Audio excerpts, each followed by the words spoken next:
এই মুহূর্তে গোটা পশ্চিমবঙ্গ প্লাবিত এবং এই প্লাবনের জন্য যারা বানভাসী হয়ে গিয়েছেন তারা সবথেকে বেশি যার মুখের দিকে চেয়ে বসে রয়েছেন তিনি মাননীয় মুখ্যমন্ত্রী মমতা বন্দ্যোপাধ্যায়। যেহেতু রাজ্যের প্রশাসনিক প্রধান খুব স্বাভাবিকভাবেই বানভাসী মানুষরা তার মুখের দিকে যখন চেয়ে বসে রয়েছে, তিনি আবার প্রত্যেকবারের মতোই বা প্রত্যেকটি দুর্যোগের মতোই আরও একবার দায়ভার কেন্দ্রীয় সরকার কিংবা ডিভিসির গায়ের ওপর ছেড়ে দিয়েই একেবারেই যথেষ্টই বিপদ মুক্ত বলে মনে করছেন। এবং মাফ করবেন, এটা আমি বলতে বাধ্য হচ্ছি যে পশ্চিমবঙ্গের মানুষের এই দুর্ভোগটা কিছুটা ইচ্ছাকৃত। তার কারণ প্রত্যেক বছরই এই ধরনের দুর্ঘটনা ঘটার পরেও রাজ্য প্রশাসনের এই ভূমিকা পরিলক্ষিত করার পরেও ভোটের লাইনে দাঁড়িয়ে আমরা ভুলে যাই প্রশাসনের পারফরমেন্সের কথা, এবং সেই কারণেই আমাদের কৃত কর্মের জন্যই খানিকটা ফল আমাদের প্রত্যেক বছরে কখনো বন্যা দিয়ে, কখনো চাকরির দুর্নীতি নিয়ে, কখনো আবার অতিবৃষ্টি অনাবৃষ্টি থেকে শুরু করে চিকিৎসা ব্যবস্থা, এই বিভিন্ন ক্ষেত্রে পশ্চিমবঙ্গের মানুষকে দিনের পর দিন দাম দিতে হচ্ছে। কতটা হাস্যকর আপনারা নিশ্চিতভাবে জানেন। এই রাজ্যের মাননীয় মুখ্যমন্ত্রী যখন মুখ্যমন্ত্রী ছিলেন না, যখন বিরোধী দলনেত্রী ছিলেন, তখন যখন রাজ্যে বন্যা হতো তখন সেটাকেও তিনি ম্যান মেড ফ্লাড বলতেন এবং তার জন্য রাজ্য প্রশাসনকেই মূলত দায়ী করতেন। আর এখন যেহেতু তিনি ক্ষমতায় রয়েছেন, তার স্টেটমেন্টটা একই, ম্যান মেড ফ্লাড, কিন্তু কেন্দ্রীয় সরকারকে সম্পূর্ণরূপে তিনি দায়ী করছেন। অন্যদিকে কি হাস্যকর, আজকে আপনাদের সামনে বিশ্লেষণ করব, শুনলে বোধহয় হাসি আপনারা চাপতে পারবেন না, যে রাজ্যের মাননীয় মুখ্যমন্ত্রী এমন দুটো পদক্ষেপ নিয়েছেন এই বন্যাকে আটকানোর জন্য, যেটা হয়তো আপনিও যদি মুখ্যমন্ত্রী হতেন তাহলে আপনিও ভাবতে পারতেন না যে আপনি এই ধরনের পদক্ষেপ নিতে পারতেন। এবং কতটা হাস্যকর, আপনারা নিজেরাই এই বক্তব্যটা শুনে হাসবেন যে একজন প্রশাসনিক প্রধান, এত বড় একজন রাজনৈতিকবিদ, তাকে পরামর্শ দেওয়ার জন্য এতজন আইএএস আইপিএস অফিসাররা রয়েছেন, ইরিগেশন দপ্তরের মন্ত্রীরা রয়েছেন, এতদ সত্ত্বেও মুখ্যমন্ত্রী মমতা বন্দ্যোপাধ্যায় এই ফ্লাডকে নিয়ন্ত্রণের জন্য মূলত যে দুটি কড়া পদক্ষেপ নিয়েছেন, সেই দুটো কড়া পদক্ষেপ বন্যার নিয়ন্ত্রণের সঙ্গে তো কোনো সম্পর্ক নেই, উপরন্তু সেই দুটো পদক্ষেপ নেওয়ার ফলে পশ্চিমবঙ্গই সব থেকে বেশি ক্ষতিগ্রস্ত হবে। ভেবে দেখুন একবার, এই মুহূর্তে গোটা পশ্চিমবঙ্গ যখন বিপর্যয়ের মধ্যে রয়েছে, রাজ্যের মাননীয় মুখ্যমন্ত্রী বন্যা নিয়ন্ত্রণে এমন দুটো পদক্ষেপের কথা বললেন, যে দুটো পদক্ষেপে গোটা পশ্চিমবঙ্গবাসী অর্থাৎ যারা বন্যা কবলিত নয় তারাও পর্যন্ত মমতা বন্দ্যোপাধ্যায়ের এই সিদ্ধান্তের ফলে এফেক্টেড হয়ে যাবেন। আর এটাই হচ্ছে আমাদের প্রশাসনিক প্রধান। আপনাদের বলি, জানি না আপনারা হাসবেন না কাঁদবেন, রাজ্যের মাননীয় মুখ্যমন্ত্রী সরজমিনে কোথায় জল জমেছে, কতটা জল এখনো পর্যন্ত জমে আছে, এই সমস্ত খতিয়ে দেখার জন্য একেবারেই সত্যি তিনি প্রত্যেকটি অঞ্চলে ফিজিক্যালি যাচ্ছেন বা গিয়ে সেখানে বোঝার চেষ্টা করছেন। এবং আপনারা খেয়াল করে দেখবেন, গতকাল যখন একেবারে অনেকটা জলের মধ্যে দাঁড়িয়ে প্রচুর সাংবাদিকদের সামনে প্রচুর ক্যামেরাম্যানদের সঙ্গে মমতা বন্দ্যোপাধ্যায় কিছু বক্তব্য রাখলেন, তার মধ্যে দুটি বক্তব্য খুব গুরুত্বপূর্ণ। এই দুটি বক্তব্যের মধ্যে প্রথম বক্তব্যটি ছিল যে ডিভিসির সঙ্গে আমরা সমস্ত সম্পর্ক ছিন্ন করে দেব। দেখুন না কি হয়, ডিভিসি জল ছেড়েছে, দেখাচ্ছি ওদের মজা, ওদের সঙ্গে আমরা সমস্ত সম্পর্ক ছিন্ন করে দেব।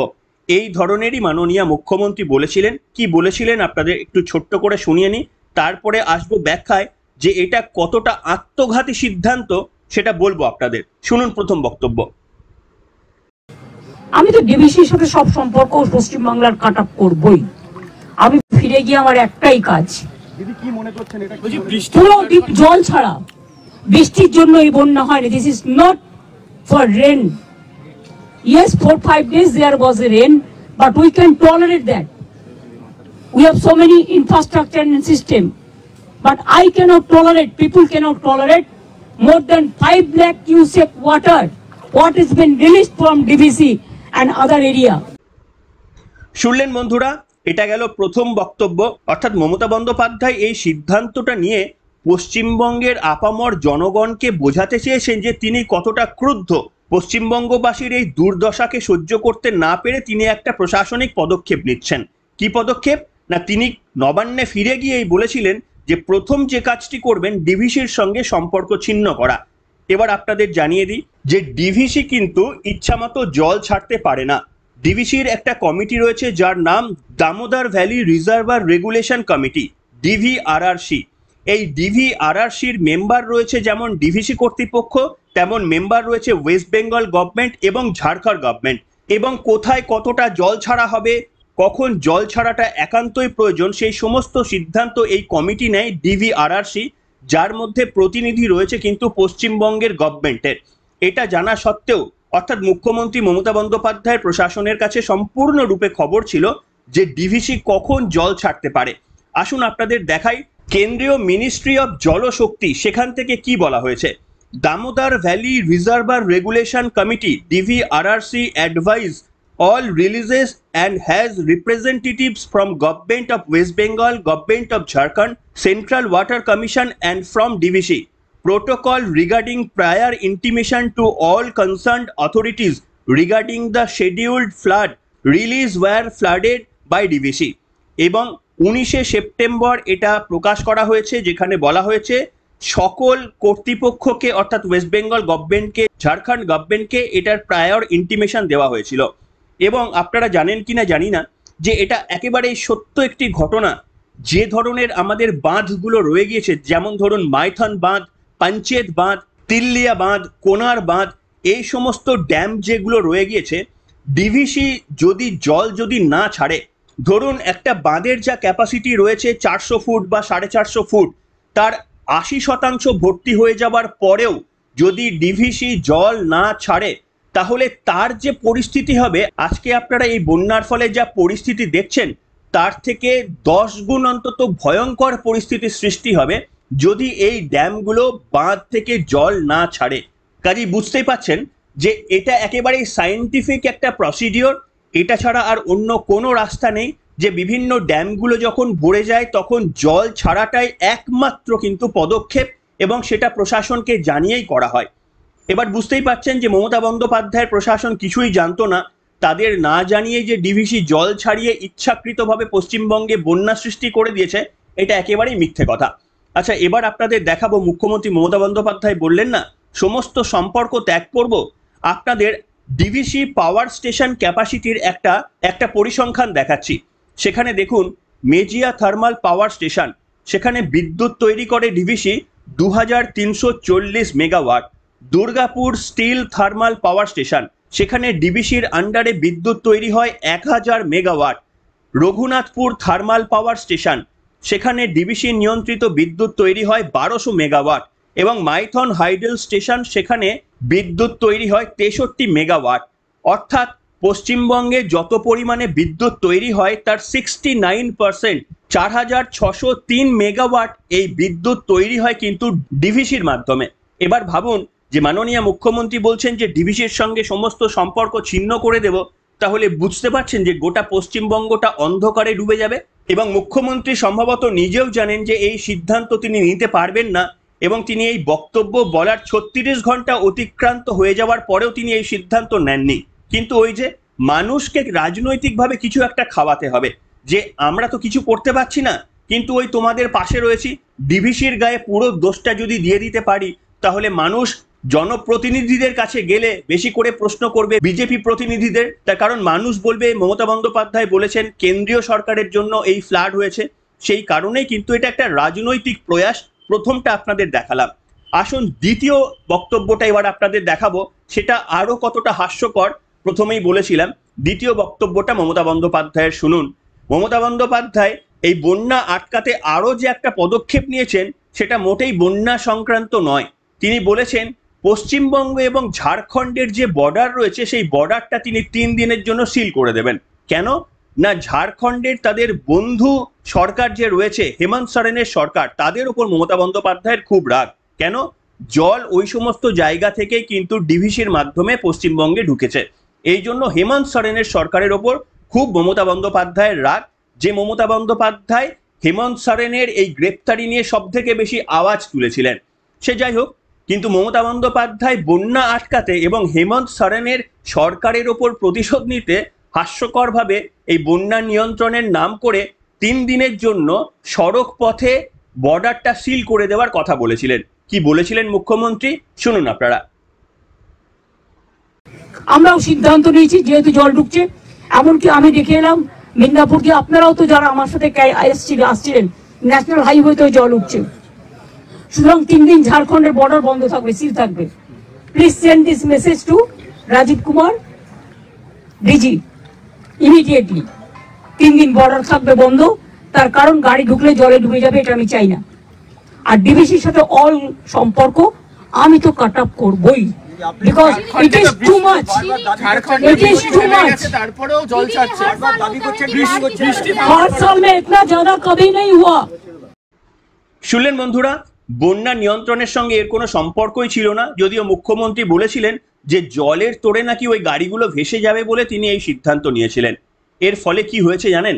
একেবারে রাস্তায় লাইন দিয়ে সমস্ত গাড়িগুলো, সমস্ত মালবাহী গাড়িগুলো আটকে গিয়েছে, এবং যে সমস্ত মালবাহী গাড়িগুলো আটকে গিয়েছে সেগুলো ফাঁকা নয়, সেগুলো ভর্তি হয়ে কিন্তু ঝাড়খণ্ডের বর্ডার ক্রস করে পশ্চিমবঙ্গে ঢুকছে। অর্থাৎ এগুলো পশ্চিমবঙ্গ থেকে মাল তুলে নিয়ে গিয়ে অন্য জায়গায় পাঠাবে এমনটা নয়, এগুলো পশ্চিমবঙ্গেই মাল ডেলিভারি করছে। এবং এই সমস্ত ট্রাকগুলো যদি ঢুকতে না পারে তাহলে পশ্চিমবঙ্গের যারা ফ্লাডের জন্য ইম্প্যাক্ট হননি তারা পর্যন্ত ইম্প্যাক্টেড হয়ে যাবেন মুখ্যমন্ত্রীর এই সিদ্ধান্তের ফলে। আসুন আপনাদের দেখাতে চাইবো মুখ্যমন্ত্রীর এই সিদ্ধান্তের ফলে একটা বিরাট অংশের ট্রাক চালকরা তারা রাস্তায় ওপর আটকে পড়ে তারা কি বক্তব্য বলছিলেন, শুনুন আপনারা। পুলিশ দ্বারা অনেকগুলো গাড়িকে আটকানো হয়েছে। लिया जाएगा गाड़ियों को, सब आगे खड़ी थी, हम भी पीछे आगे खड़े हुए, पता लगाया तो बोला कि 3 दिन बंद किया गया है। पानी दादा क्या परेशानी हो रहा है आपको? परेशानी है कि हमारी गाड़ी में मेडिसिन लोड है, अच्छा वो पेपर भी दिखाया जा करके, अच्छा। उसके बाद भी बोला कि जब तक ऊपर से नहीं आदेश आएगा तब तक गाड़ी तो छूटेगी। ये तो बंगाल झारखंड का बॉर्डर है, डिगबुडी चेक पोस्ट। हाँ। तो आपसे बंगाल पुलिस का कुछ बात नहीं हुआ? बात हुआ तो बोला कि जब होगा तो सभी गाड़ी को छोड़ेंगे, कोनो आपका एक मेडिसिन मेडिसिन गाड़ी भी नहीं छोड़ रहा है, नहीं छोड़ रहा है। इससे बहुत ज्यादा आपको नुकसान भी हो रहा होगा। नहीं है, पार्टी फोन पर फोन कर रहा है कि बता क्या ये सरकार 3 दिन 72 ঘন্টা 72 ঘন্টা হ্যাঁ কি বলে আটকেছে?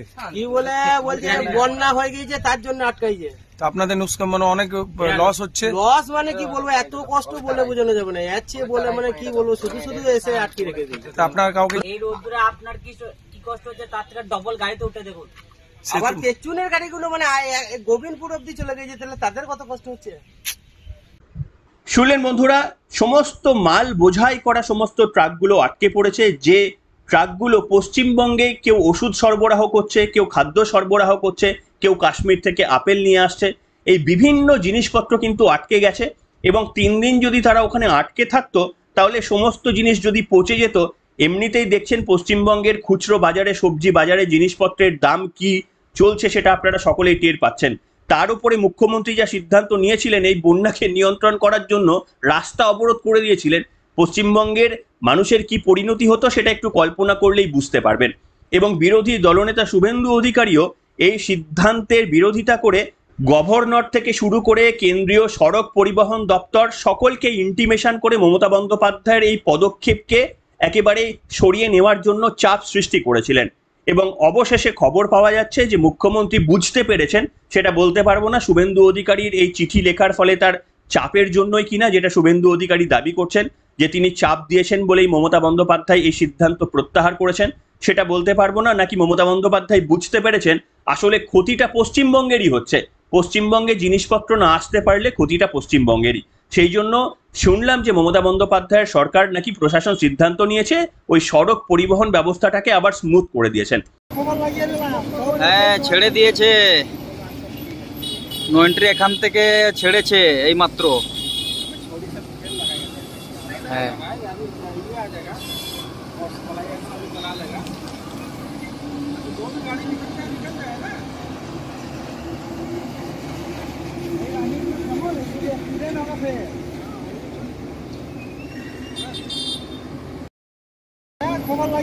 তাহলে বুঝতে পারলেন ব্যাপারটা কি হলো।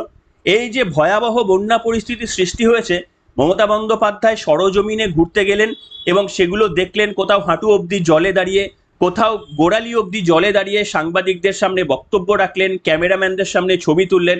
আর যে দুটো বড় বড় সিদ্ধান্ত নিলেন সেই বড় বড় দুটো সিদ্ধান্ত হচ্ছে আত্মঘাতী সিদ্ধান্ত।